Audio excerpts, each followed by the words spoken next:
जय श्री महाकाल दोस्तों। सादगी आत्मा की सबसे सुंदर सजावट है। सादगी आत्मा की सबसे ज्यादा सुंदर सजावट है। आपको इस बात का विशेष ध्यान रखना है। जितना सादगी प्रिय रहोगे, दिखावा कम करोगे, बहुत सी बार अपन जो है दिखावे के चक्कर में जो है पीछे भी रह जाते हैं या तनाव बहुत ज्यादा हो जाता है। तो उससे भी बचे प्यारे दोस्तों। थोड़ा थोड़ा रोजाना याद करें। थोड़ा अपने जो है सिलेबस है या पाठ है उसको जो है टुकड़ों में तोड़कर याद करें तो बहुत अच्छा याद होगा। और उससे तनाव भी बहुत कम होगा। थोड़ा थोड़ा याद करके अपन जो है पूरा चैप्टर जो है भागों में बांटकर उसको आसानी से बहुत सरल तरीके से याद रख सकते हैं। आप आज क्लास 10th में अपन जो है सूक्ष्मदर्शी के बारे में, दूरदर्शी, यौगिक सूक्ष्मदर्शी, सरल सूक्ष्मदर्शी, इनका अध्ययन करेंगे। तो यहाँ पर देखो फर्स्ट में आता है आपके दर्शन कोण। सर्वप्रथम दर्शन कोण क्या होता है इसको देखते हैं अपन। देखो दर्शन कोण क्या होता है, इससे अगर अपन देखें तो दर्शन कोण क्या होता है इसको अगर अपन देखते हैं कि दर्शन कोण क्या होता है, विजुअल एंगल जिसको इंग्लिश में कहते हैं विजुअल एंगल।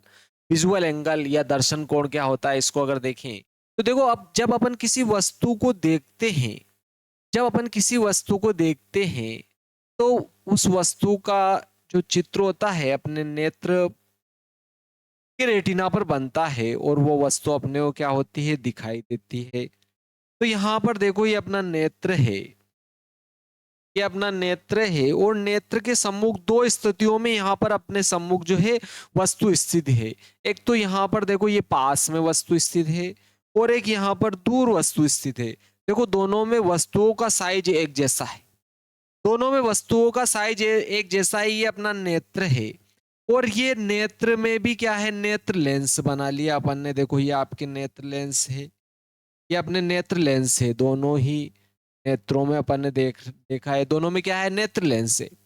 नेत्र लेंस से अपन यहाँ पर वस्तु देख रहे हैं तो देखो रेटिना पर इसका क्या होगा, चित्र बनेगा। तो देखो एक प्रकाश किरण तो ये देखो मुख्य अक्ष के, अपने नेत्र लेंस के मुख्य अक्ष के समांतर, मुख्य अक्ष के अनुदिश आपतित होती सीधी चली गई। और एक प्रकाश किरण क्या हुआ, आपके जो है प्रकाशिक केंद्र की दिशा में आपतित हुई तो ये भी क्या होगी, देखो सीधी चली जाएगी। और यहां पर भी देखो एक प्रकाश किरण मुख्य अक्ष के अनुदिश आपतित होती है, ये भी सीधी चली जाएगी। और एक प्रकाश किरण जो है आपके प्रकाशिक केंद्र की दिशा में आपतित होती है तो यहाँ ये भी क्या होगी, देखो सीधी की सीधी चली। प्रकाशिक केंद्र, प्रकाशिक केंद्र मैंने आपके जो है मैं आपको समझा चुका हूं। प्रकाशिक केंद्र क्या होता है, मुख्य अक्ष क्या होता है। अगर आपने पिछले वीडियो नहीं देखे हैं तो वो सारे वीडियो आपको देखना आपकी जिम्मेदारी है। प्यारे दोस्तों सारे वीडियो आप जरूर देखिए। कि किरण प्रकाशिकी, प्रकाशिकी यंत्र और किरण प्रकाशिकी जो पार्ट है उसी में आगे अपन चल रहे हैं। तो देखो यहाँ पर ये वस्तु ए बी है, ये यहाँ भी वस्तु ए बी है, दोनों में समान साइज है, मोटाई और लंबाई दोनों में वस्तु की समान है। लेकिन देखो यहाँ पर वस्तु का जो प्रतिबिंब बना है और यहाँ पर देखो वस्तु का सिर ऊपर था तो यहाँ उल्टा, वैसे रेटिना पर बना है तो उल्टा ही बनेगा। यहाँ भी देखो रेटिना बना है, उल्टा ही बना ये प्रतिबिंब। लेकिन देखो यहाँ वस्तु पास थी तो रेटिना पर जो प्रतिबिंब बना वो उल्टा बना और बड़ा बना। और यहाँ देखो जब वस्तु दूर थी तो रेटिना पर जो प्रतिबिंब बना वो क्या बना, छोटा बना, छोटा बना। ठीक है। तो ये वस्तु द्वारा ये जो आंख पर बना दर्शन कोण है, अगर ये यहाँ दोनों स्थितियों में अपन देखते हैं कि देखो यहाँ भी देखो आप दर्शन कोण, इस कोण को क्या कहते हैं, दर्शन कोण कहते हैं अपन। इस कोण को दोनों में ही अपन क्या कहेंगे, दर्शन कोण। या आपके दर्शन कोण, दर्शन कोण वस्तु द्वारा जो आंख पर बना दर्शन को, वस्तु द्वारा जो आंख पर बना कोण होता है उसके दर्शन कोण कहते हैं। तो देखो यहाँ पर जब दर्शन कोण छोट बड़ा है तो वस्तु क्या दिख रही है, बड़ी दिख रही है, क्योंकि रेटिना पर बड़ा प्रतिबिंब बना। और यहाँ जब वस्तु दूर थी तो रेटिना पर जो प्रतिबिंब बना वो छोटा है तो वस्तु अपने छोटी दिखाई देगी। तो सूक्ष्मदर्शी या दूरदर्शी की आवर्धन क्षमता इसी सिद्धांत पर आधारित होती है। एक तो क्या हो जाती है, लेंस की क्षमता या फोकस दूरी, और एक दर्शन कोण। तो क्या होता है जब वस्तु आपके पास होती है या सूक्ष्म वस्तु होती है, या तो सूक्ष्म वस्तु होती है, अगर कोई वस्तु पास है तो उसका दर्शन कोण बड़ा होगा तो वो बड़ी दिखाई देगी। और अगर दूर है तो दर्शन कोण छोटा हो जाएगा, दर्शन कोण छोटा हो जाएगा, वस्तु छोटी दिखाई देगी। और वही बात है, सूक्ष्म वस्तु भी है तो उसके द्वारा भी आंख पर बना दर्शन कोण क्या होगा, छोटा, क्योंकि छोटी वस्तु है, बहुत बारीक वस्तु है। बहुत सी बार अपन बैक्टीरिया वगैरह और इसके जैसे और नन्हे नन्हे जो है जीवाणु, बैक्टीरिया, वायरस वगैरह, इनको देखते हैं तो काफी सूक्ष्म होते हैं, तो उनके द्वारा आंख पर बना दर्शन कोण भी काफी सूक्ष्म होगा, तो वो अपने को छोटे दिखाई देते। अगर अपन किसी कारण से अगर कोई प्रयत्न करे और अपन दर्शन कोण बढ़ा लेते हैं तो वो भी अपने को क्या कर देंगे, बड़े दिखाई देने लगेंगे। तो सूक्ष्मदर्शी और सरल सूक्ष्मदर्शी, यौगिक सूक्ष्मदर्शी और दूरदर्शी का कार्य सिद्धांत इसी बात पर आधारित होता है। तो क्या होता है, दर्शन कोण क्या होगा, वस्तु द्वारा आंख पर, आंख या नेत्र, आंख पर बना कोण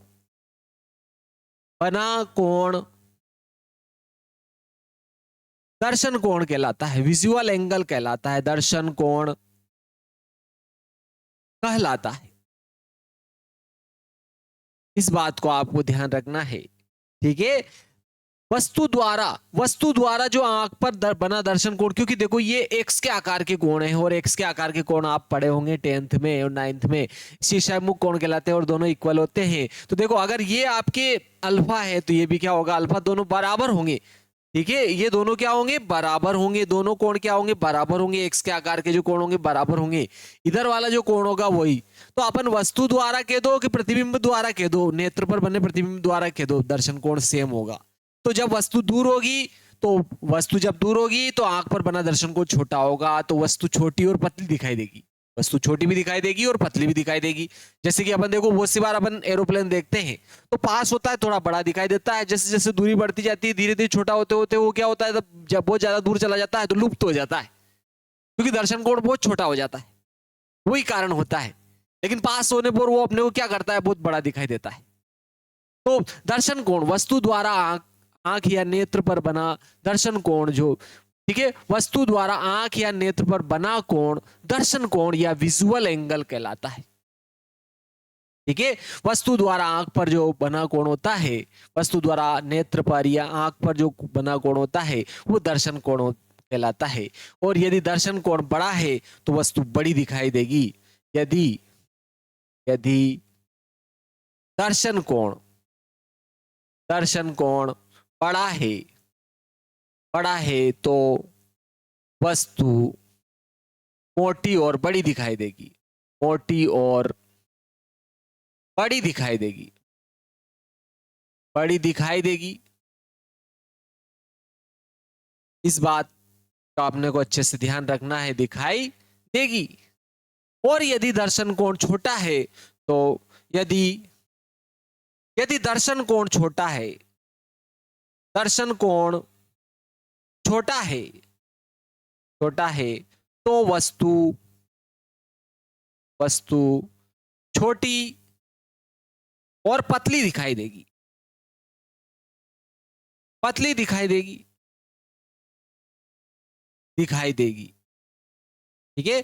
इसका अपन जो है बहुत बढ़िया उदाहरण एरोप्लेन का ले सकते हैं। जब कहीं से एरोप्लेन अपने सिर से ऊपर से गुजरता है और अपने बहुत ज्यादा पास होता है तो वो बड़ा दिखाई देता है, जैसे जैसे अपन से उसकी दूरी बढ़ती जाती है एरोप्लेन का जो है साइज छोटा होता जाता है, पतला और छोटा होता जाता है, धीरे धीरे क्या होता है, बहुत ज्यादा छोटा होने से वो क्या होता है, लुप्त हो जाता है। तो यही कारण है, यह आपके दर्शन कोण या विजुअल एंगल हो गया, आपके दर्शन कोण हो गया। दर्शन कोण अगर बड़ा होगा तो वस्तु बड़ी दिखाई देगी और मोटी दिखाई देगी, दर्शन कोण छोटा है तो वस्तु छोटी और पतली दिखाई देगी। आपके सरल सूक्ष्मदर्शी के दो, यौगिक सूक्ष्मदर्शी के दो या दूरदर्शी के दो, इसका कार्य सिद्धांत इसी पर आधारित होता है। इसका अपने को अच्छे से ध्यान रखना। चलो देखते देखिए, अब आपके सूक्ष्मदर्शी क्या होता है इसके बारे में अपन जो है जानकारी लेते हैं। सूक्ष्मदर्शी क्या होता है आपके, सूक्ष्मदर्शी वह प्रकाशिकी यंत्र है जो पास स्थित सूक्ष्म वस्तु का बड़ा प्रतिबिंब बनाकर प्रतिबिंब द्वारा आंख पर बना दर्शन कोण बढ़ाता है, जिससे वस्तु जो है बड़ी और अपने को क्या होती है, स्पष्ट दिखाई देती। सूक्ष्मदर्शी माइक्रोस्कोप, सूक्ष्म दर्शी या आपके माइक्रोस्कोप क्या है? देखो इसकी परिभाषा, ठीक है। सूक्ष्मदर्शी जी या माइक्रोस्कोप क्या होता है आपके? वह प्रकाशिक यंत्र है। सूक्ष्म सूक्ष्मदर्शी सूक्ष्मदर्शी वह प्रकाशिक यंत्र है। वह प्रकाशिक यंत्र है। सूक्ष्मदर्शी वह प्रकाशिक यंत्र है जो पास स्थित सूक्ष्म यंत्र है जो पास स्थित सूक्ष्म सूक्ष्म वस्तु का, ठीक है, क्योंकि सूक्ष्मदर्शी की बात कर रहे हैं तो सूक्ष्मदर्शी वह प्रकाशिक यंत्र है जो पास स्थित सूक्ष्म वस्तु का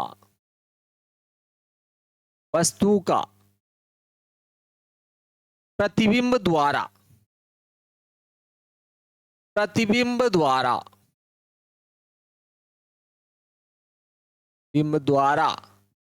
आंख पर दर्शन कोण बढ़ाता है। आंख पर दर्शन कोण बढ़ाता है। दर्शन कोण बढ़ाता है। जैसे क्या होगा प्यारे बच्चों? दर्शन कोण बढ़ता है, वस्तु स्पष्ट व बड़ी दिखाई देगी। है वस्तु स्पष्ट व, जिससे वस्तु स्पष्ट व बड़ी दिखाई देती है,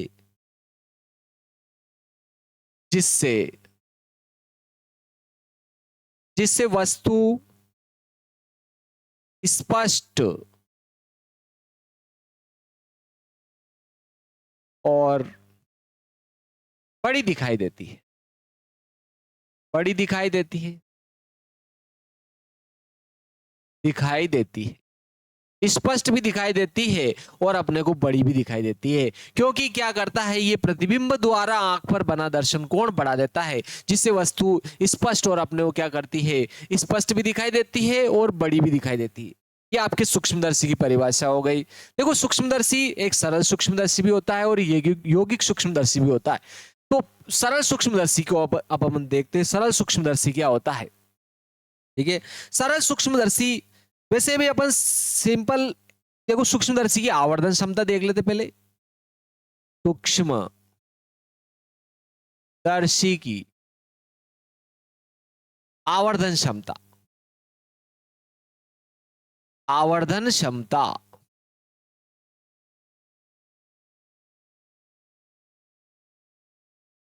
आवर्धन क्षमता को एम से रिप्रेजेंट किया जाता है। तो आवर्धन क्षमता क्या होती है? सूक्ष्मदर्शी की जो आवर्धन क्षमता होती है वो क्या होती है, इसको अपन देखते देखिए। देखो सूक्ष्मदर्शी की आवर्धन क्षमता जो होती है, प्रतिबिंब द्वारा आंख पर बना दर्शन कोण और स्पष्ट दृष्टि की न्यूनतम दूरी पर रखी वस्तु द्वारा आंख पर बना दर्शन कोण की जो निष्पत्ति होती है उसे सूक्ष्मदर्शी की आवर्धन क्षमता कहते हैं। ठीक है, तो आवर्धन क्षमता की परिभाषा क्या हो जाएगी आपके? सूक्ष्मदर्शी द्वारा क्या हो जाएगी आपके? सूक्ष्मदर्शी द्वारा बने प्रतिबिंब द्वारा, सूक्ष्मदर्शी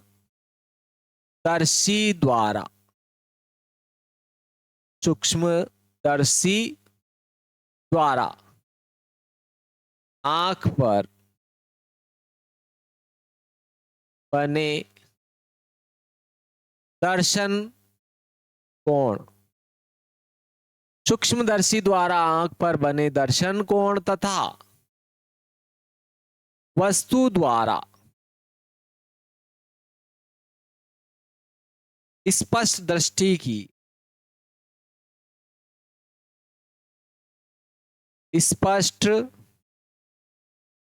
की न्यूनतम दूरी पर रखी वस्तु द्वारा आंख पर बने दर्शन कोण की निष्पत्ति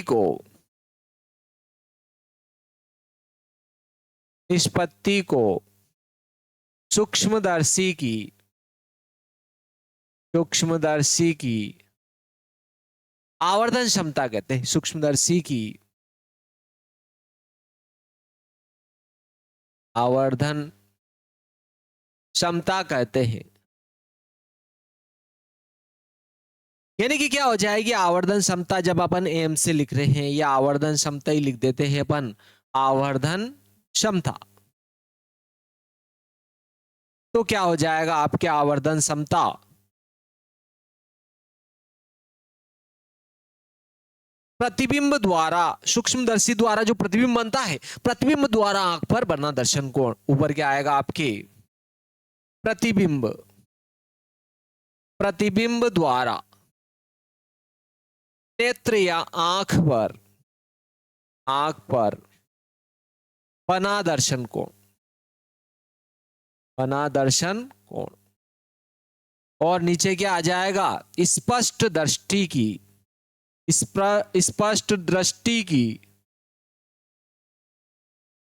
न्यूनतम दूरी पर रखी वस्तु द्वारा आंख पर बना दर्शन कोण। दोनों की जो निष्पत्ति होगी वही क्या हो जाएगी आपके आवर्धन क्षमता हो जाएगी, वही क्या हो जाएगी आपके आवर्धन क्षमता।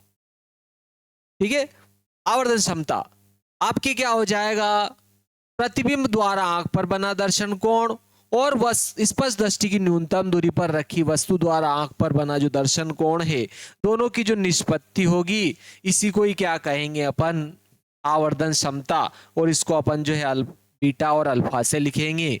प्रतिबिंब द्वारा जो आंख पर दर्शन कोण होगा उसको बीटा से लिखेंगे और वस्तु द्वारा जो आंख पर बना दर्शन कोण होगा उसको अल्फा से लिखेंगे अपन। तो दोनों की जो निष्पत्ति होगी वही क्या हो जाएगा, देखो आपके आवर्धन क्षमता, यानी कि बीटा बटे अल्फा जो है ये हो जाएगा आपके। अब अपन देखो सूक्ष्मदर्शी दो प्रकार के होंगे, एक तो सरल सूक्ष्मदर्शी होता है और एक यौगिक या संयुक्त सूक्ष्मदर्शी होता है। तो अब सूक्ष्मदर्शी के देखो अपन प्रकार देखते हैं। सूक्ष्मदर्शी के प्रकार,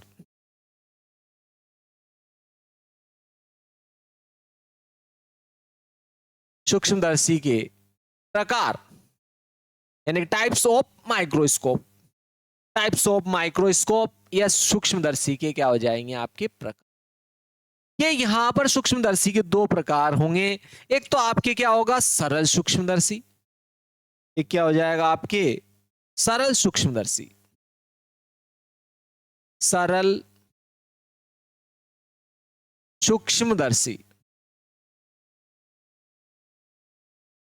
और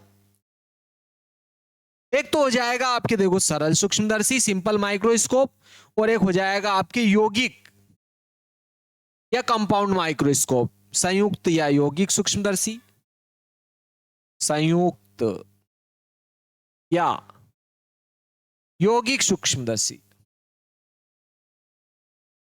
सूक्ष्मदर्शी, कंपाउंड माइक्रोस्कोप। ये हो जाएगा आपके सिंपल माइक्रोस्कोप, या इसको अपन माइक्रोस्कोप भी कह सकते हैं, या आप सिंपल माइक्रोस्कोप भी बोल सकते हो।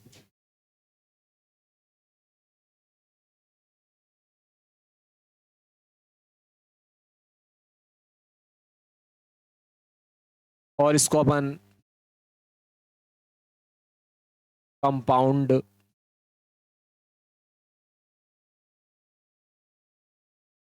माइक्रोस्कोप भी कह सकते हैं, क्या कहते हैं।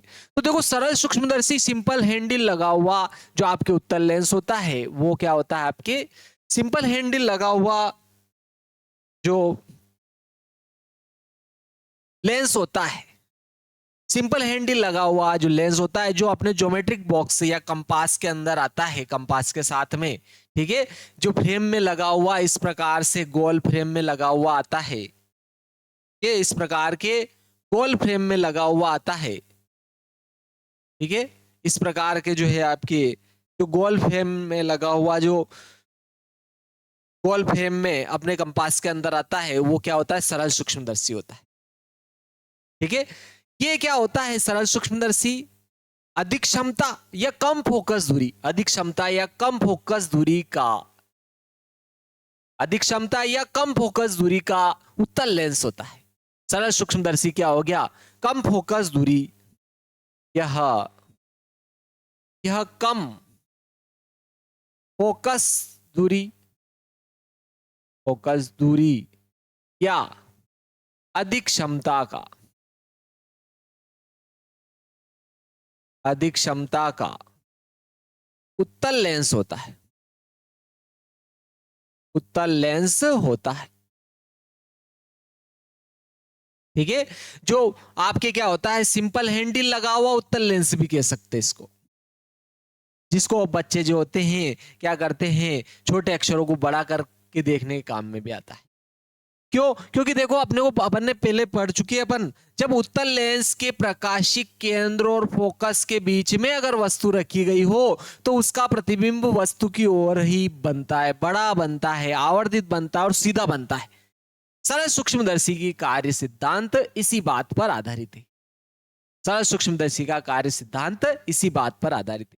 तो क्या हो जाएगा, यह कम फोकस दूरी या अधिक क्षमता का, कम फोकस दूरी या अधिक क्षमता का आपके क्या होता है, सरल सूक्ष्मदर्शी जो है कम फोकस दूरी या अधिक क्षमता का एक क्या होता है, उत्तल लेंस होता है। ठीक है, ये क्या करता है, पास की जो छोटी वस्तु होती है, पास की जो छोटी वस्तु होती है उसका आंख पर दर्शन कोण बढ़ा देता है, जिससे वह बड़ी और सीधी दिखाई देती, बड़ी और मोटी और सीधी दिखाई देती। और आपके देखो यौगिक या कंपाउंड जो सूक्ष्मदर्शी होता है, ये दो लेंसों का संयोजन होता है। ये भी पास की जो देखो बहुत ज्यादा, क्योंकि सिंपल हैंडल लगा हुआ उत्तल लेंस जो होता है इतनी ज्यादा इसकी क्षमता नहीं होती है, इतनी ज्यादा इसकी क्षमता नहीं होती है। और देखो फोकस दूरी अपन कम कर नहीं सकते हैं, क्योंकि वस्तु को अपने को क्या करना होता है, प्रकाशिक केंद्र और फोकस के बीच में रखना होता है। और जब फोकस दूरी अगर कम होगी तो अपन प्रकाशिक केंद्र और फोकस के बीच में कैसे ले जाएंगे अपन वस्तु को, तो ये समस्या भी होती है। तो इतनी ज्यादा इसकी सरल सूक्ष्मदर्शी की क्षमता नहीं होती है। इसके लिए जो है देखो यौगिक सूक्ष्मदर्शी जो होता है ये दो लेंसों का संयोजन होता है, इसके द्वारा बहुत ज्यादा छोटी वस्तुओं का जो है अपन जो है प्रतिबिंब आसानी से बड़ा देख सकते हैं। तो कंपाउंड या यौगिक सूक्ष्मदर्शी, ठीक है, कंपाउंड या यौगिक सूक्ष्मदर्शी क्या हो जाएगा आपके, इनको चलो अपन अलग अलग ही पढ़ेंगे। पहले अपन सरल सूक्ष्मदर्शी पढ़ेंगे, संयुक्त या यौगिक सूक्ष्मदर्शी को अपन परिभाषा के साथ अपन आगे पढ़ेंगे। तो सरल सूक्ष्मदर्शी देखते हैं अपन, सरल सूक्ष्मदर्शी,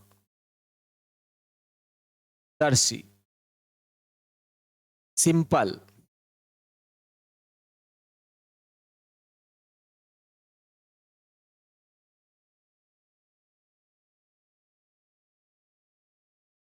सिंपल माइक्रोस्कोप, सरल सूक्ष्मदर्शी, सिंपल माइक्रोस्कोप या सरल सूक्ष्मदर्शी। तो इसकी परिभाषा क्या होगी, सूक्ष्मदर्शी, सरल सूक्ष्मदर्शी कम फोकस दूरी या अधिक क्षमता का एक उत्तल लेंस होता है, जिसे क्या करते हैं प्रायः हैंडल लगे फ्रेम में लगा दिया जाता है।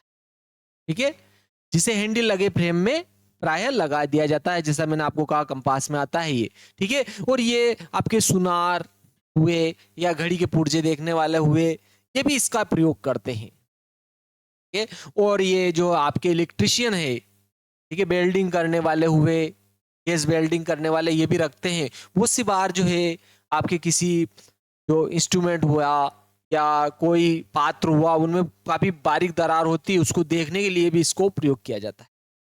ठीक है, तो देखो सरल सूक्ष्मदर्शी, ठीक है, यह यह अधिक क्षमता, अधिक क्षमता या कम फोकस दूरी का, कम फोकस दूरी का उत्तल लेंस होता है, उत्तल लेंस होता है। ठीक है, इसे हैंडल लगे फ्रेम में लगा दिया जाता है।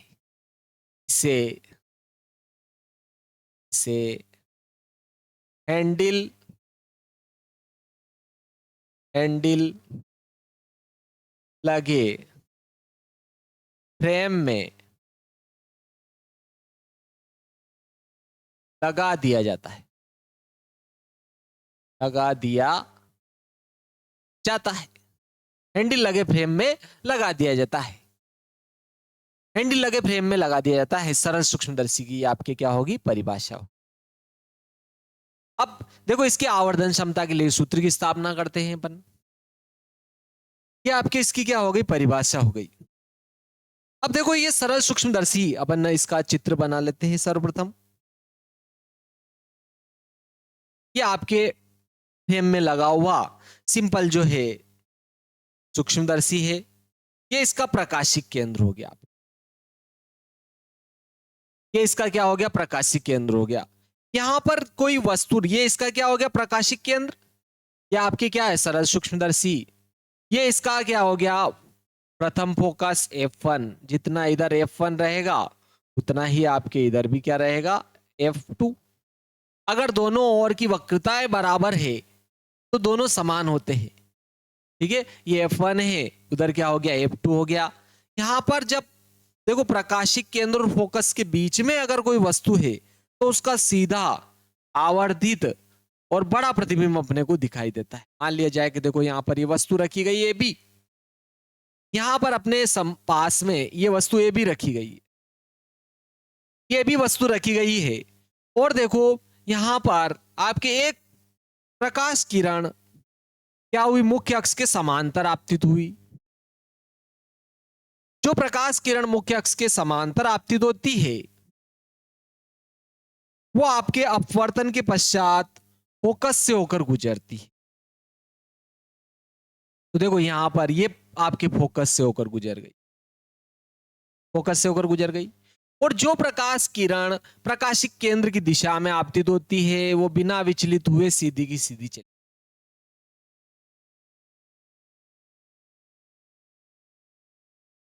तो ये दोनों प्रकाश किरणें इधर अगर अपन देखें तो इधर दोनों प्रकाश किरणें क्या होती है दूर जा रही है। आप दोनों प्रकाश किरणें इधर क्या हो रही है दूर जा रही है, तो इधर तो कहीं नहीं मिलेगी। लेकिन आप यहां से देखोगे तो ऐसा लगेगा कि ये इधर से आ रही है। तो देखो यहां पर अगर अपन देखते हैं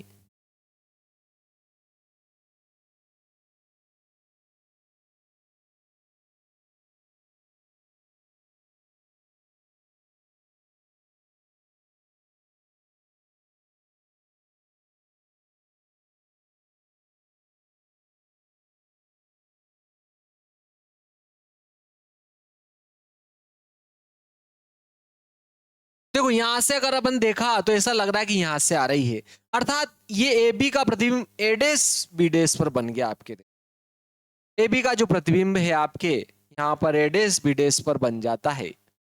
वस्तु ए बी का जो प्रतिबिंब जो है अपने कहां पर बना ए डैश बी डैश पर बन गया। यहां से आती हुई क्या हो रही है प्रतीत हो रही है। अपन ने इसको नाम दे दिया A1 B1 नाम दे दिया, A1 B1 नाम दे दिया इसको अपन ने A1 B1 नाम दे दिया। क्योंकि देखो एक प्रकाश किरण मुख्य अक्ष के समांतर आपतित हुई, ये समांतर आपतित हुई थी, अपवर्तन के पश्चात फोकस से होकर चली गई। एक प्रकाश किरण प्रकाशिक केंद्र की दिशा में आपतित हुई, जो प्रकाश किरण प्रकाशिक केंद्र की दिशा में आपतित होती है बिना विचलित हुए सीधी चली जाती है, दोनों सीधी चली गई इधर। लेकिन देखो इधर जाने पर इनके बीच की दूरी बढ़ रही है तो इधर कहीं नहीं मिलेगी। प्रतिबिंब कहां बनता है जहां मिलती है। तो यहां से अगर अपन देखेंगे तो ऐसा लगेगा कि ये यहां से आ रही है, ए डैश बी डैश से आ रही है, अर्थात ए बी का प्रतिबिंब कहां बना ए डैश बी डैश पर। तो देखो यहां पर आंख पर बना दर्शन कोण क्या हो जाता है ऑटोमेटिक बढ़ जाता है। ठीक है, तो देखो अब अगर अपन इसको समांतर प्रकाश किरण को इसको इधर बढ़ाता हूं मैं तो ये यहां से अपने को क्या होगी आती हुई प्रतीत होगी, यहां से अपने को क्या होगी आती हुई प्रतीत होगी। तो अगर अपन वस्तु को यहां पर P1C पर रख देते हैं, क्योंकि देखो अपन क्या करेंगे जैसे वस्तु को इधर उधर करेंगे प्रतिबिंब भी इधर उधर होगा, प्रतिबिंब भी क्या होगा इधर उधर होगा। और अपन इस प्रकार से एडजस्ट कर लो इस वस्तु को इधर उधर करेंगे, प्रतिबिंब भी इधर उधर होगा। जैसे ही स्पष्ट दृष्टि की न्यूनतम दूरी पर बनता है, अर्थात 25 सेंटीमीटर दूरी को ही स्पष्ट दृष्टि की न्यूनतम दूरी मानते हैं अपन, तो जैसे ही स्पष्ट दृष्टि की न्यूनतम दूरी बनता है, अपन क्या करेंगे, वहीं इसको समंजित कर लेंगे, क्योंकि वस्तु स्पष्ट दिखाई देगी अपने को उस स्थिति में। तो यहां पर ये क्या हो जाएगी, आपके स्पष्ट दृष्टि की न्यूनतम दूरी हो जाएगी। ये डी क्या हो जाएगी, आपके स्पष्ट दृष्टि की न्यूनतम दूरी हो जाएगी। यहां से यहां तक की जो दूरी रहेगी आपके क्या हो जाएगी, स्पष्ट दृष्टि की क्या हो जाएगी, न्यूनतम दूरी हो जाएगी यहां पर, ये जिसको अपन काय से लिखते हैं, डी से लिखते हैं। तो यहां देखो, अगर वस्तु स्पष्ट दृष्टि की न्यूनतम दूरी पर वस्तु को यहां भी रखा जा सकता है, क्योंकि ए बी और देखो आपके ए बी और सी बी डेस दोनों क्या रहेंगे, यहां पर बराबर रहेंगे, क्योंकि दो समांतर रेखाओं के बीच की दूरी क्या रहती है, सभी जगह बराबर। तो इस समांतर रेखा को अपन ने इधर बढ़ाया था, तो अपन वस्तु को यहां भी रखा हुआ मान सकते हैं। तो जब वस्तु को यहां रखा हुआ मानेंगे, देखो यहां से जो प्रकाश किरण अगर अपन यहां से गुजारते हैं, तो इस प्रकार से क्या होगी, देखो ये सीधी की सीधी चली जाएगी, प्रकाशिक केंद्र की दिशा में आपतित हुई, तो इधर ऐसे सीधी की सीधी चली जाएगी। तो ये क्या हो जाएगा, वस्तु को स्पष्ट दृष्टि की न्यूनतम दूरी पर रखेंगे, तो यहां पर नेत्र पर ये प्रकाश आपके जो है दर्शन कोण बनेगा, या आपके नेत्र पर दर्शन कोण बनेगा, या आपके क्या हो जाएगा, अल्फा। ये क्या हो जाएगा, आपके अल्फा। ये वस्तु जब स्पष्ट दृष्टि की न्यूनतम दूरी पर हो, देखो अपन ने परिभाषा में क्लियर लिखा था, ठीक है, आवर्धन क्षमता में अपन ने देखा था। देखो आवर्धन क्षमता क्या थी, प्रतिबिंब द्वारा आंख पर बना दर्शन कोण और स्पष्ट दृष्टि की न्यूनतम दूरी टी पर रखी वस्तु द्वारा आंख पर बना दर्शन कोण, दोनों का अनुपात ही क्या होता है, आपके सूक्ष्मदर्शी की आवर्धन क्षमता। तो देखो यहां पर भी अगर अपन आवर्धन क्षमता की बात करते हैं, तो यहां पर देखो वस्तु को अपन ने स्पष्ट दृष्टि की न्यूनतम दूरी पर रखा हुआ माना, तो आंख पर बना दर्शन कोण देखो ये हो जाएगा आपके अल्फा, और ये क्या हो गया, वस्तु द्वारा आंख पर बना दर्शन कोण हो जाएगा यहां पर, ये आपकी क्या हो जाएगा, बीटा, क्योंकि एक्स के आकार के कोण क्या हो जाएंगे, आपके बराबर, ये बीटा हो जाएगा। तो देखो देखो यहां पर ये आंख पर बना दर्शन कोण क्या हो गया, बड़ा हो गया। तो जब आंख पर बना दर्शन कोण जैसे ही बड़ा हुआ, वस्तु अपने को स्पष्ट और बड़ी और मोटी दिखाई देने लगी। यही आपके क्या है, सूक्ष्मदर्शी की आवर्धन क्षमता, ठीक है, यही क्या है, सूक्ष्मदर्शी की आवर्धन क्षमता।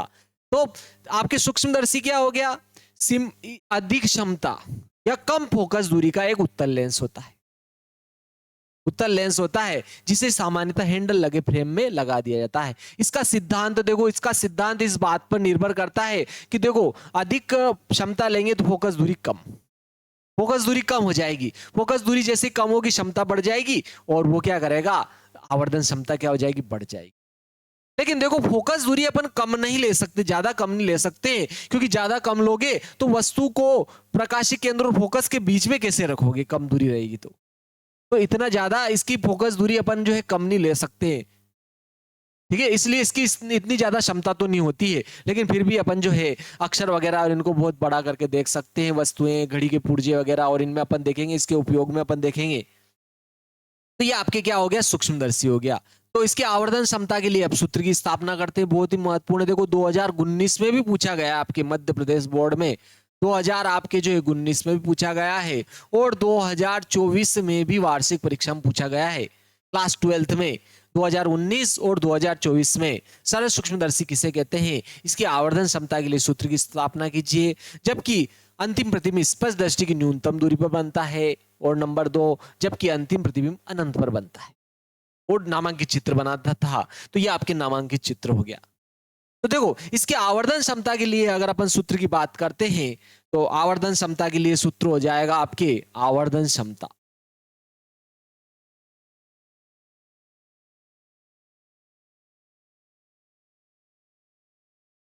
सूक्ष्मदर्शी की आपके जो है आवर्धन क्षमता, मैग्नीफाइंग पावर जो है, आवर्धन क्षमता क्या होती है आपके, अंतिम प्रतिबिंब द्वारा आंख पर बना दर्शन कोण और वस्तु द्वारा आंख पर बने दर्शन कोण की निष्पत्ति, यही क्या हो जाएगी आपके आवर्धन क्षमता। तो आवर्धन क्षमता सरल सूक्ष्मदर्शी की आपके क्या हो जाएगी, आवर्धन क्षमता जो रहेगी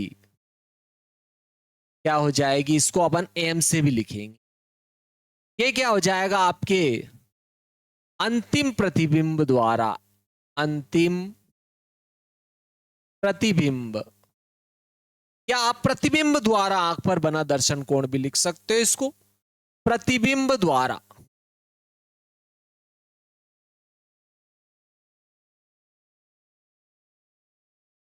प्रतिबिंब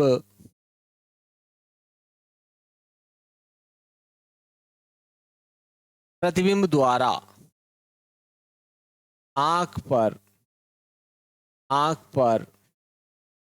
बना दर्शन कोण, आंख पर बना दर्शन कोण, इसको काय से लिखेंगे अपन, बीटा से। और क्या आ जाएगा, वस्तु द्वारा, ठीक है, स्पष्ट दृष्टि की न्यूनतम दूरी पर रखी वस्तु द्वारा, स्पष्ट दृष्टि की न्यूनतम दूरी डी पर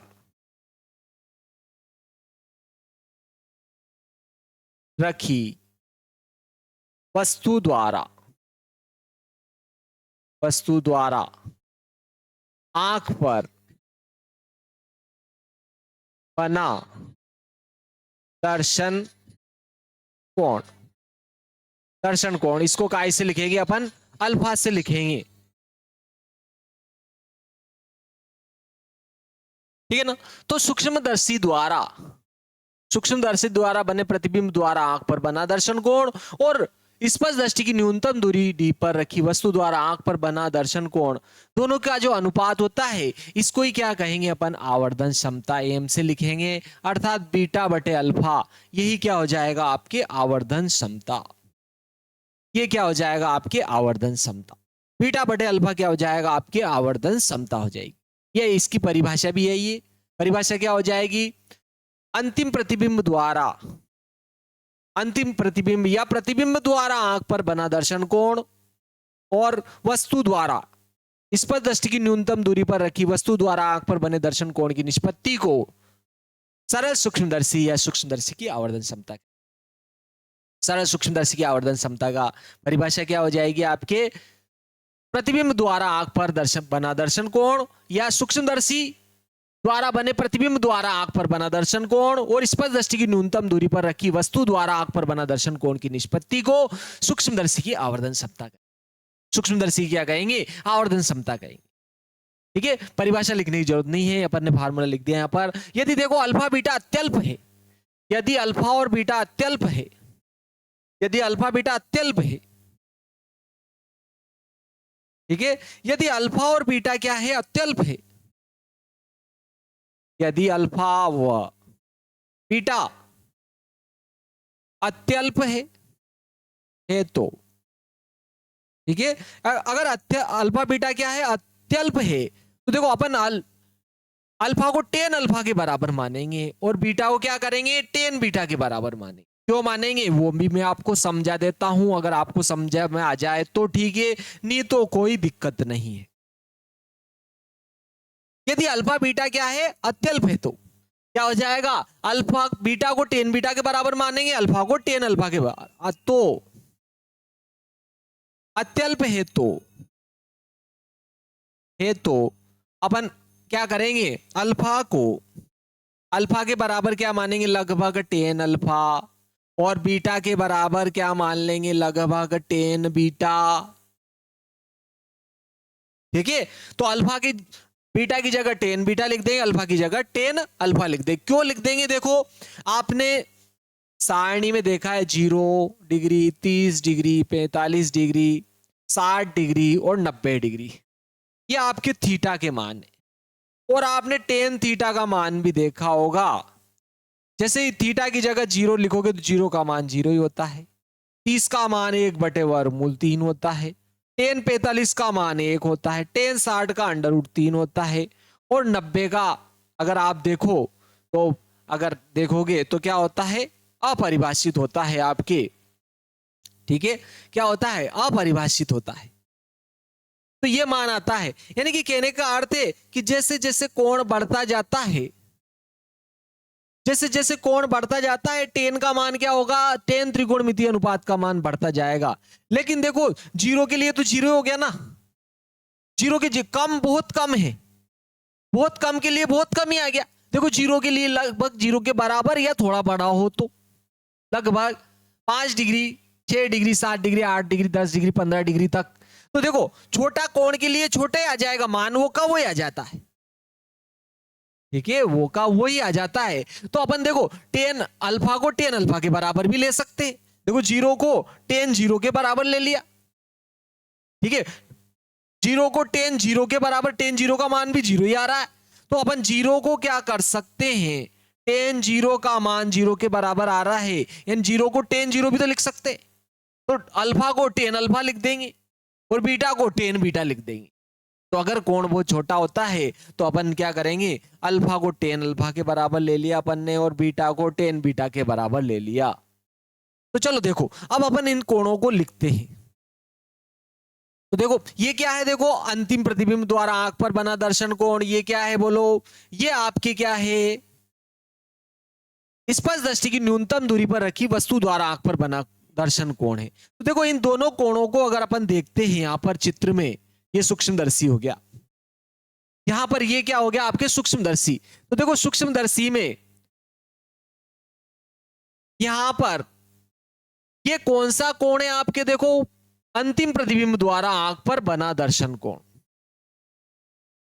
ये अंतिम प्रतिबिंब द्वारा आंख पर बना दर्शन कोण।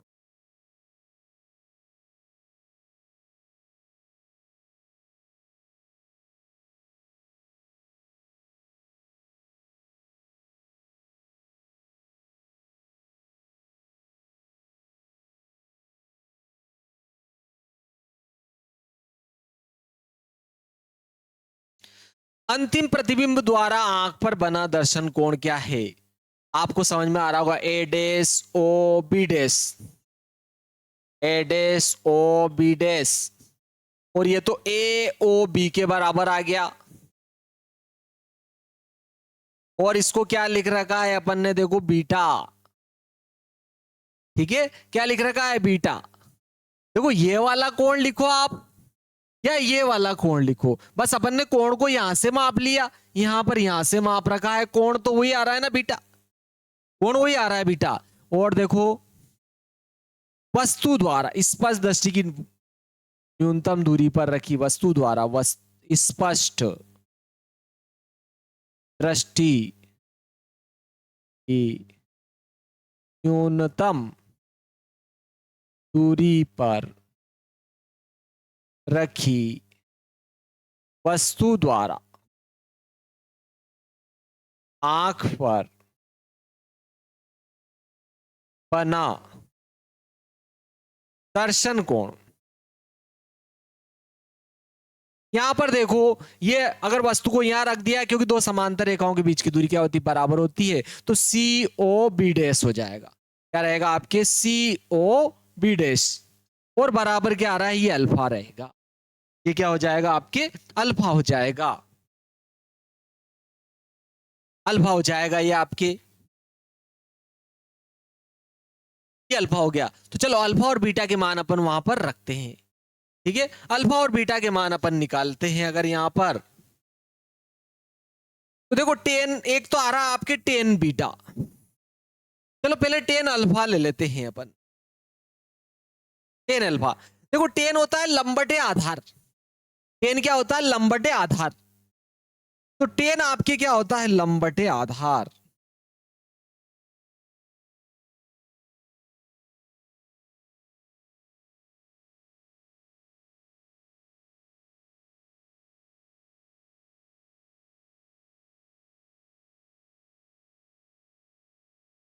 तो देखो अल्फा और सी बी डेस या बी वन था, आपने सी बी वन था जब वस्तु क्या हो स्पष्ट दृष्टि की न्यूनतम दूरी पर रखा हो तब, सी बी डेस या बी वन था, आपने देखो यहां पर ये वाला सी बी वन ओ, ये वाला अल्फा था, ठीक है। और देखो आपके नेक्स्ट आ जाता है आपके वस्तु द्वारा आंख पर बना दर्शन कोण, तो दो पर दर्शन कोण थे आपके, देखो दोनों ही सेम थे, तो अपन ये वाला ही कोण ले लेते हैं।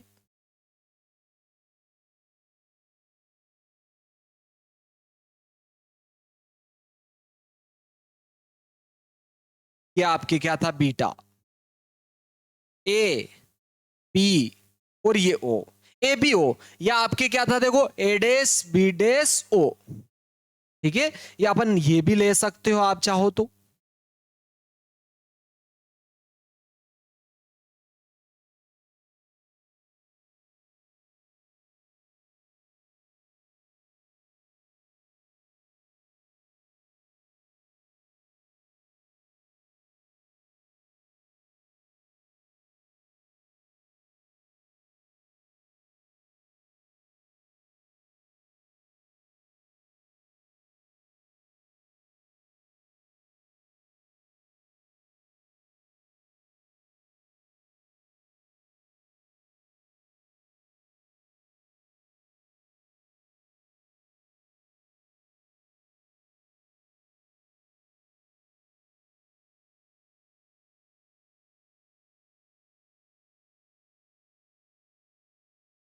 यहां पर अपन लिखा था देखो A1 और यहां लिखा था अपन ने B1, तो ये आपके देखो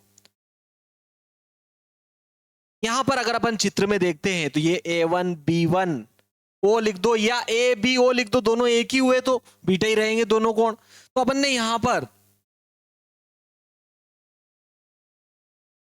चाहे आप ए बी ओ लो कि ए डेस बी डेस ओ लो या A1 B1 ओ लो, दोनों में क्या रहेगा, समान रहेगा, वही कोण आएगा। तो अपने को तो केवल कोण लेना है यहां पर, तो देखो बीटा और टेन बीटा के मान, टेन अल्फा और टेन बीटा के मान लिखना है अपने को।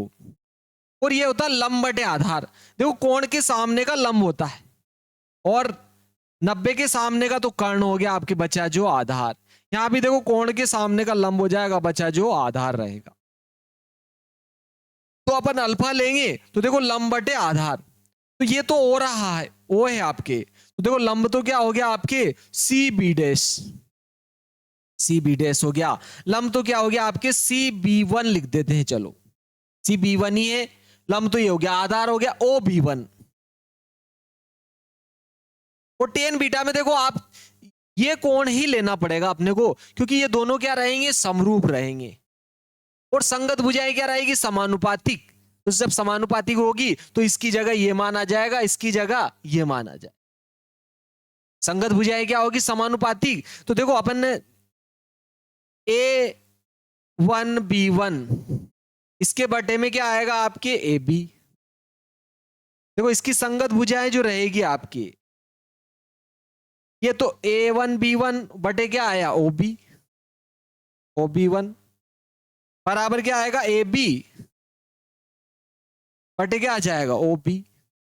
देखो इस त्रिभुज की संगत भुजाओं का अनुपात इस त्रिभुज की संगत भुजाओं के अनुपात के बराबर होगा। तो अपन ये ले या फिर ये ले, एक ही बात होती है। तो क्या हो जाएगा, देखो लंब तो क्या हो गया AB और आधार क्या हो गया OB। देखो इसमें भी लंब हो गया AB, आधार OB, तो इसकी जगह ये लिखा जा सकता है, क्योंकि समरूप त्रिभुजों की संगत भुजाएं क्या होती है, समानुपातिक होती है। तो अपन डायरेक्ट ही आप क्या लिखो, AB बटे क्या आ जाएगा, OB। तो ये टेन अल्फा की जगह अल्फा का मान लिखेंगे, बीटा की जगह बीटा का मान लिख देंगे अपन। देखो इससे कोई लेना देना नहीं है आपके, डायरेक्ट वहां चित्र में देखकर भी अपन लिख सकते हैं, मैंने आपको समझा दिया। क्योंकि ये दोनों त्रिभुज क्या होंगे, समरूप होंगे, तो ये लिखोगे फिर ये मान रखना पड़ेगा। तो अपन डायरेक्ट ही क्या किया, अपन ने वो मान ले लिया, ठीक है। क्या हो जाए, लंब बटे आधार। तो ये टेन अल्फा की जगह टेन अल्फा का मान रखूंगा, बीटा की जगह बीटा का मान रख देता हूं यहां पर। चलो तो बीटा का मान ऊपर, पहले बीटा का मान आ रहा है AB बटे OB, तो अपन AB बटे OB लिख देते हैं। M बराबर क्या आएगा, ऊपर आ जाएगा आपके, देखो ऊपर तो आ जाएगा आपके AB बटे OB, ये आपके टेन बीटा का मान हो गया,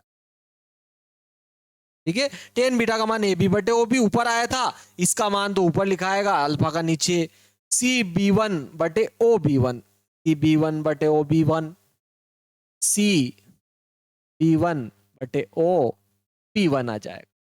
लेकिन देखो यहां पर दो समांतर रेखाओं के बीच की दूरी क्या होती है, बराबर होती है। तो देखो AB का मान CB1 के बराबर होगा, या CB1 का मान AB के क्या होगा, बराबर। तो अपन यहां पर लिख देते हैं सी बी वन बराबर सी, देखो यहां पर ये तो ए बी हो गया आपके, और इसके बटे में ये ओ बी है, ये ओ बी वन ऊपर चला जाएगा और नीचे क्या बचेगा सी बी वन।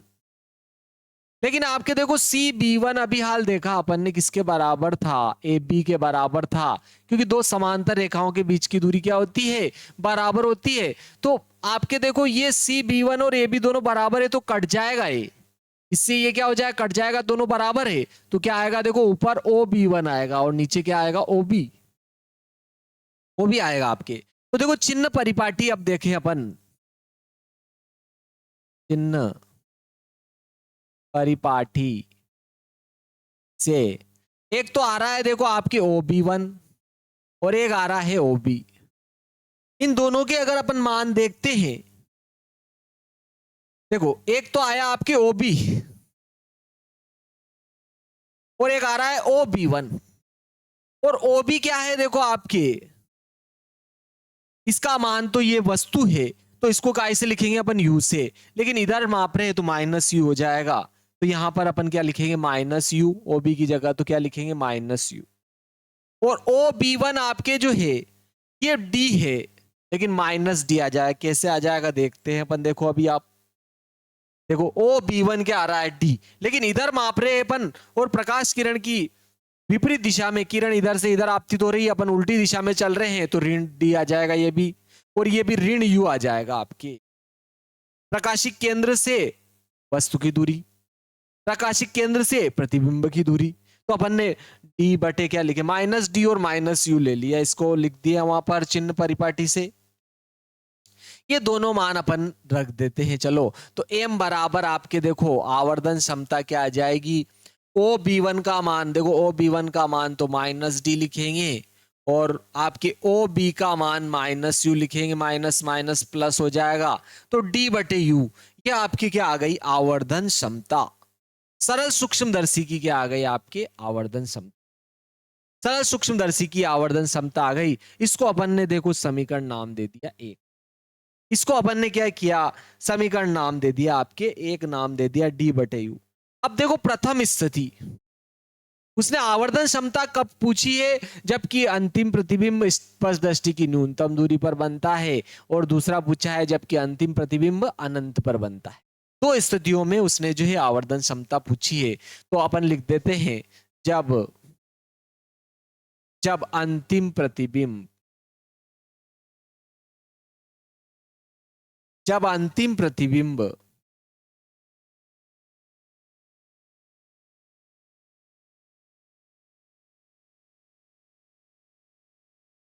स्पष्ट दृष्टि की न्यूनतम दूरी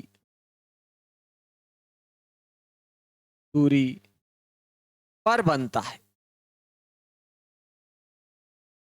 जब स्पर्श दृष्टि की न्यूनतम दूरी पर बनता है तो देखो क्या होगा यहां पर देखते हैं, यानी कि देखो इस वस्तु को जैसे अपन इधर उधर खिसकाएंगे ये प्रतिबिंब भी इधर उधर होगा, तो जैसे ये स्पर्श दृष्टि की न्यूनतम दूरी पर बनता है अपन इसको क्या कर लेंगे रोक देंगे, ठीक है क्या करेंगे अपन रोक देंगे। तो देखो यहां पर अपन जो ये जो प्रयोग कर रहे हैं, देखो लेंस सूत्र आपने देखा है, लेंस सूत्र 1/v बनता है, तो सूत्र 1/v माइनस 1/u बराबर क्या होता है 1/f से।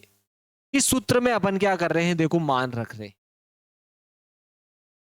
इस सूत्र में अपन जो है अगर मान रखते हैं यहां पर तो क्या आ जाएगा, देखो यहां पर आपके इस सूत्र में अगर अपन मान रखेंगे तो मान क्या रहेगा, देखो आपके वो जो प्रतिबिंब है और ये अंतिम प्रतिबिंब है, और अंतिम प्रतिबिंब कहां बन रहा है स्पर्श दृष्टि की न्यूनतम दूरी पर, तो v की जगह क्या आ जाएगा आपके माइनस डी, फिर -1/u लिखेंगे, और ये किसकी दूरी है प्रतिबिंब की दूरी है, तो इसको अपन काय से लिखेंगे -u से लिख देंगे, -u आ जाएगा ये, और उत्तल लेंस की फोकस दूरी को f से लेते तो f आ जाएगा, ये माइनस माइनस प्लस हो जाएगा 1/u आ रहा है, और ये आपके देखो 1/af है, ये प्लस का माइनस का 1/d इधर आएगा, प्लस का क्या हो जाएगा 1/d।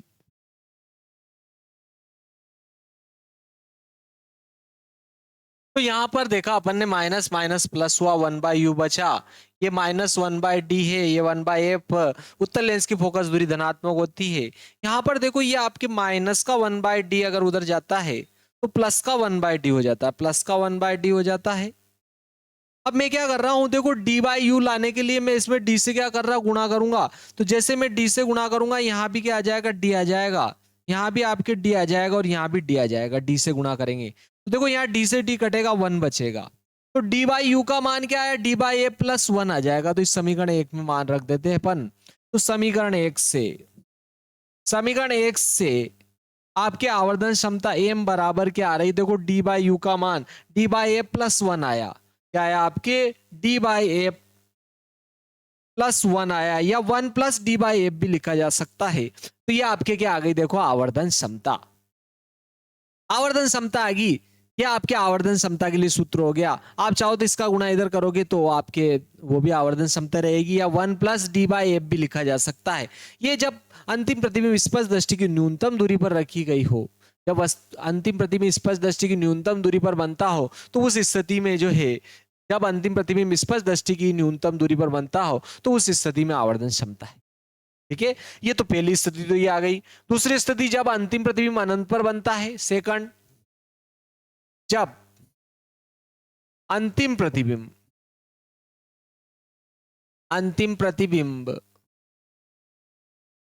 अनंत पर बनता है, अनंत पर बनता है। तो देखो अनंत पर कब बनेगा, जबकि वस्तु कहां रखी गई हो, फोकस पर। यू क्या है बोलो, वस्तु की दूरी, प्रकाशिक केंद्र से वस्तु की दूरी, और वस्तु फोकस पर रखी गई होगी तो प्रतिबिंब कहां बन जाएगा, अनंत पर। तो देखो अपने ये जो फार्मूला था आपके इसमें, तो देखो अपन डायरेक्ट क्या करेंगे, यू की जगह क्या लिख देंगे, डायरेक्ट एफ लिख देंगे। यू की जगह डायरेक्ट एफ लिखेंगे तो अपने डायरेक्ट क्या हो जाएगा, जब अंतिम प्रतिबिंब अनंत पर बनेगा तो उस स्थिति में क्या हो जाएगा, डी की जगह, आपके डी की जगह तो डी रहेगा, यू की जगह क्या आ जाएगा, एफ आ जाएगा आपके। तो जब अंतिम प्रतिबिंब अनंत पर बनता है तो उस स्थिति में आवर्धन क्षमता क्या होगा, आपके d/f हो जाएगी। ये अंतिम प्रतिबिंब जब अनंत पर बनता है उस स्थिति में आपकी क्या आ गई, आवर्धन क्षमता हो गई। ठीक है, तो ये दोनों स्थितियों में आपके क्या हो गई, आवर्धन क्षमता। ये आपके क्या था, सरल सूक्ष्मदर्शी का नामांकित चित्र हो गया। सरल सूक्ष्मदर्शी का नामांकित चित्र, उसके बाद में आवर्धन क्षमता के लिए सूत्र की स्थापना। जबकि अंतिम प्रतिबिंब क्या बनता है, तो कहां बनता है, देखो अनंत पर बनता है। उस स्थिति में अपन ने आवर्धन क्षमता देखी, सॉरी, जब अंतिम प्रतिबिंब स्पष्ट दृष्टि की न्यूनतम दूरी बनता है उस स्थिति में आवर्धन क्षमता देखी। नंबर 2, जब अंतिम प्रतिबिंब अनंत पर बनता है उस स्थिति में अपन ने आवर्धन क्षमता देखी। अरे, और देखो अब यहां पर देखो, यहां पर जो है आपके इसके उपयोग भी आ जाते हैं। सूक्ष्मदर्शी की आवर्धन क्षमता कैसे बढ़ाएंगे, इसके उपयोग तो देखो, सरल सूक्ष्मदर्शी का जो उपयोग होता है, उपयोग, चलो पहले अपन उपयोग देख लेते हैं। सरल सूक्ष्मदर्शी जो होता है उसके क्या क्या उपयोग होते हैं। तो घड़ी, साज तथा सुनार द्वारा छोटी छोटी ऊर्जे या वस्तुओं को देखने में, ठीक है, सोनार द्वारा, सोनार द्वारा छोटे छोटे ऊर्जे, ऊर्जे देखने में, ऊर्जे देखने में, या औजार देखने में, औजार देखने में। ठीक है, आपने सोनार देखा होगा, ठीक है, या घड़ी का जो मैकेनिक होता है, घड़ी जो है, घड़ी के पुर्जे काफी छोटे होते हैं तो उनको देखने में भी करता है। नंबर 2 इसका उपयोग आ जाता है, नंबर 2 में प्रयोगशाला में स्पेक्ट्रोमीटर आदि यंत्रों के साथ। तो यह वर्नियर कैलिपर्स का, वर्नियर कैलिपर्स, ठीक है, वर्नियर कैलिपर्स जो होता है आपके, उसमें पैमाने को पढ़ने में, वर्नियर कैलिपर्स के, वर्नियर कैलिपर्स के पैमाने को पढ़ने में, ठीक है, उसके पैमाने को अगर पढ़ना है तो उसमें भी अपन इसका उपयोग करते हैं, बहुत ही सिंपल है।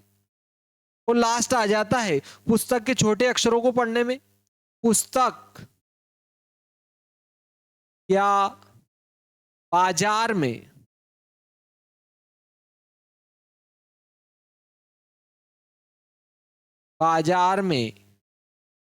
वस्तुओं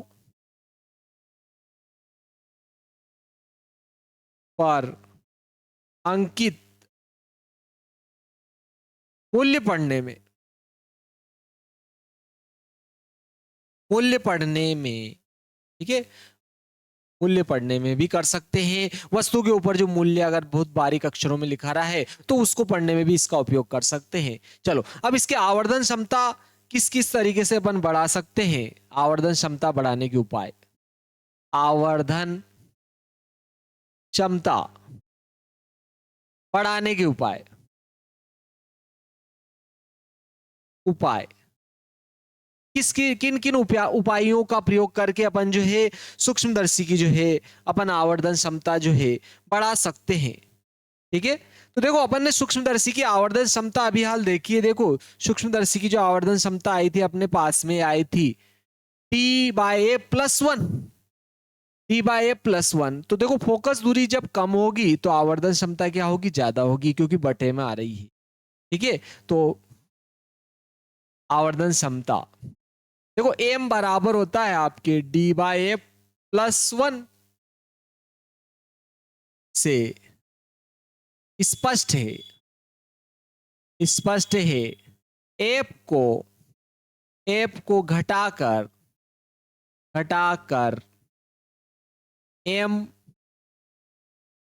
बढ़ाया जा सकता है, लेकिन ये एक सीमा तक ही अपन जो है बढ़ा सकते हैं।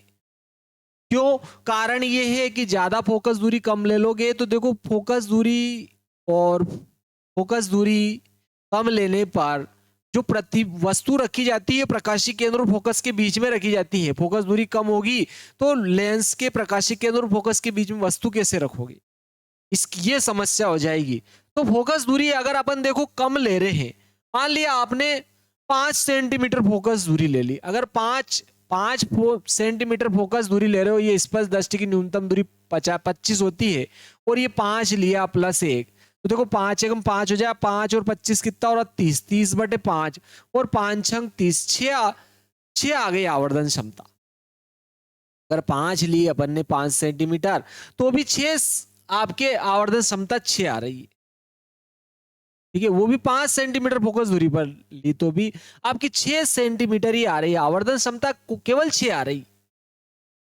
ठीक है, अर्थात अपन ज्यादा कम तो ले नहीं सकते हैं, इससे 5 से कम कितना लोगे, और तो एक सीमा तक आप जो है बढ़ाया जा सकता है। ये जरूर कह सकते हैं एफ को घटाकर एम बढ़ाया जा सकता है, लेकिन इतनी ज्यादा अपन घटा नहीं सकते। क्यों, क्योंकि लेंस के प्रकाशीय केंद्र और फोकस के बीच में वस्तु कैसे रखोगे आप, तेरे तो एक तो ये आ गया। नंबर 2 आ जाता है, देखो आवर्धन क्षमता अगर बढ़ाना है आपको तो क्या करना पड़ेगा आपको, देखो नेत्र को अपने को क्या करना पड़ेगा, नेत्र को जो है, ठीक है, नेत्र को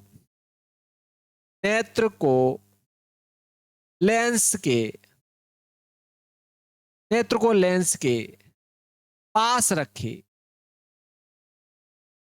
ठीक है, क्यों रखिए, क्योंकि m बराबर क्या होता है, देखो D-A/F+1 होता है।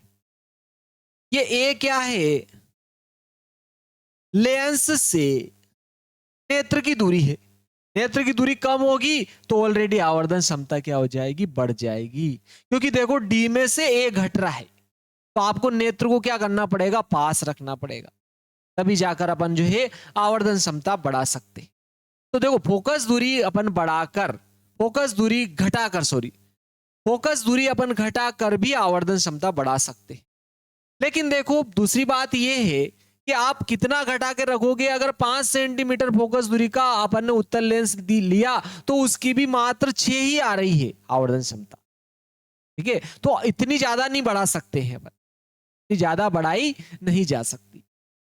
ये आपके क्या था, सरल सूक्ष्मदर्शी था। अपन ने पूरा ही सरल सूक्ष्मदर्शी देखा है, तो बहुत ही महत्वपूर्ण। देखो 2000 मध्य प्रदेश बोर्ड में 2019 में भी इसको पूछा गया था और 24 में भी पूछा गया है। तो 2026 की परीक्षा की दृष्टि से और आपके जो है अन्य एग्जाम की दृष्टि से बहुत ही महत्वपूर्ण है ये, तो आप जरूर देखें। जय श्री महाकाल दोस्तों, नेक्स्ट वीडियो में मिलते हैं। ये नेक्स्ट वीडियो में मिलते हैं। वीडियो को लाइक शेयर सब्सक्राइब करें, अपने दोस्तों के साथ शेयर भी करें, और आप चाहो तो ऐप भी इंस्टॉल कर सकते हो, उसमें फ्री वाले मटेरियल में देख सकते हो।